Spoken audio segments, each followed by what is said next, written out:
Olá, pessoal! Tudo bem com vocês? Meus queridos alunos, saudade de todos vocês. Espero que todos estejam bem. E olha só, continuem se protegendo, né?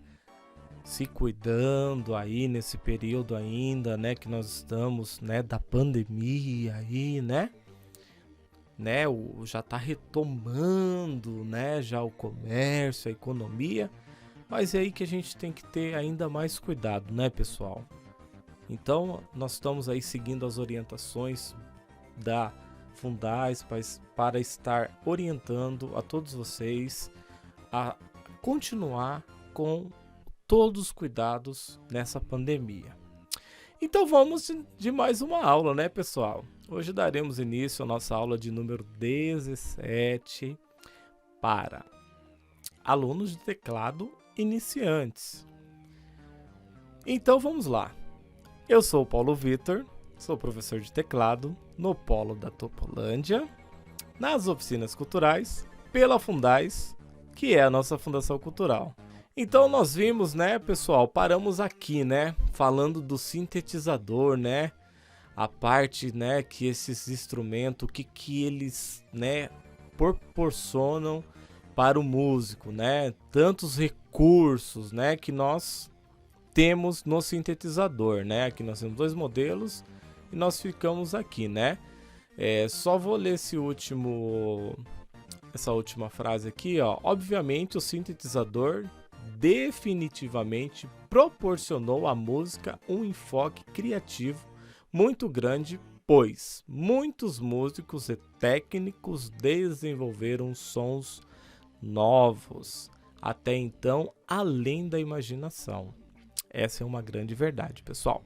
Mas vamos adiante, vamos ver aí as pessoas que foram os pioneiros, né, nessa parte do sintetizador a chegar aonde chegou hoje. Vamos lá.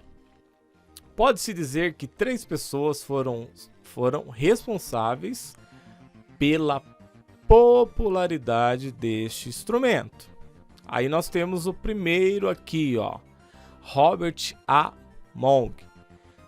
Pode-se dizer que foi o inventor do sintetizador. Fundou a Moog Music, eu acho que é Incorporation no caso, no final dos anos 60, fabricante dos sintetizadores Moog.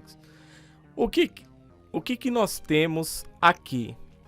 Nós temos a foto, né, do Robert, e nós temos aqui um dos seus sintetizadores, e aqui atrás, ó, daqui a pouco nós vamos ver esse detalhe aqui, ó, daqui a pouco. Mas vamos ouvir aqui um pouco o que Robert fez, né, lá nos anos 60 com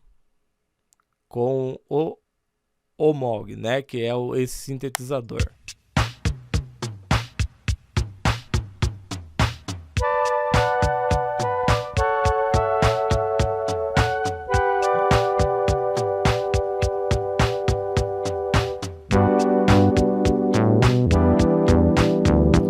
Observem, né?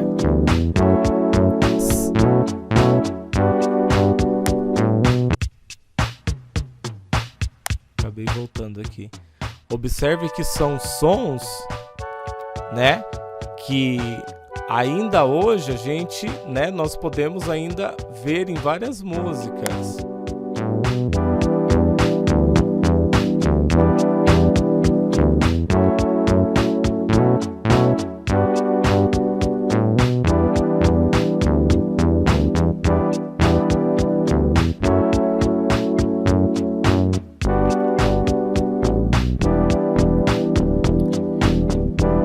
Isso tudo construído por um único instrumento.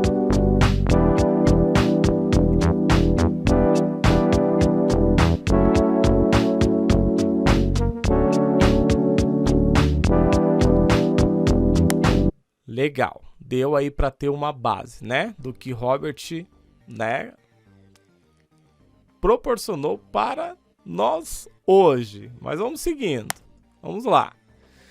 Pode-se dizer, né, que as 3 pessoas responsáveis, né, nós já falamos de uma, agora vamos para a segunda. O Andy Carlos foi responsável pela primeira obra musical totalmente executada em um sintetizador da Moog a obter sucesso comercial com o LP Shed on Back em 1968, trazida a obra de Johann Sebastian Bach, né? Nosso famoso Bach, e foi aclamado pela crítica e público, né? Porque ela pegou uma música clássica e ela fez uma roupagem dentro do Moog, que é o sintetizador.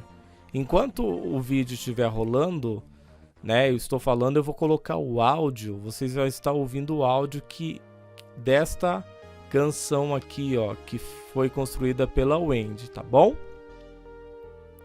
Então ela foi criticada, né, naquela época, inclusive pelo controvertido pianista Glenn Gould. O Andy Carlos procurou não imitar qualquer instrumento de orquestra, né? É o que eu falei lá atrás, né? A intenção de quando criaram o teclado, no caso o sintetizador, não era os timbres de piano, enfim, e outros, né? Mas hoje nós temos. Ela reformulou todos os timbres. Posteriormente foi responsável pela trilha sonora dos filmes A Laranja Mecânica e O Iluminado, ambos de Stanley Kubrick. Eu acho que é isso a expressão. Vamos seguindo então, pessoal. Agora vem algo muito curioso. Esse Keith Emerson, esse camarada aqui foi um dos corajosos na época do início do sintetizador. Ele era integrante do grupo de rock progressivo, né? Progressivo inglês, no caso Emerson, Lake e Palmer. Foi o primeiro a usar o Moog no rock, né? E ele levava isso aos palcos. Olha o tamanho desse instrumento. Ele carregava isso nos shows. Deu para entender a grandeza de o que era antigamente, quanto trabalharam para chegar até hoje no teclado que nós temos? O próprio inventor do Moog, né, no caso Robert Moog, o desaconselhou, ou seja, ele falou: Kate, para de usar nos palcos, né, devido à estabilidade da afinação do instrumento e a dificuldade de se mudar os timbres rapidamente. Não é igual hoje, né, que nós temos o teclado, nós vamos lá, fazemos o quê? O que nós fazemos? Selecionamos o timbre, e aí o que acontece? Salvo lá, por exemplo, um violino, salvei um violino, aí eu tenho um botão.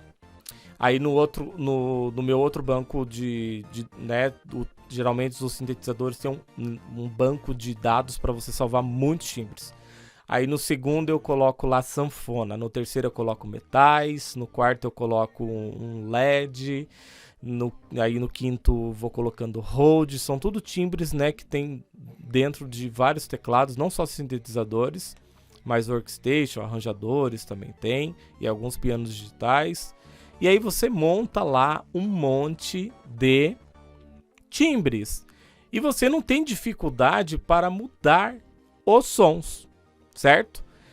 Já com esse instrumento aqui, né? Nós temos os teclados e essa parte aqui, ó, era onde era feito a alteração dos timbres, né, dos sons.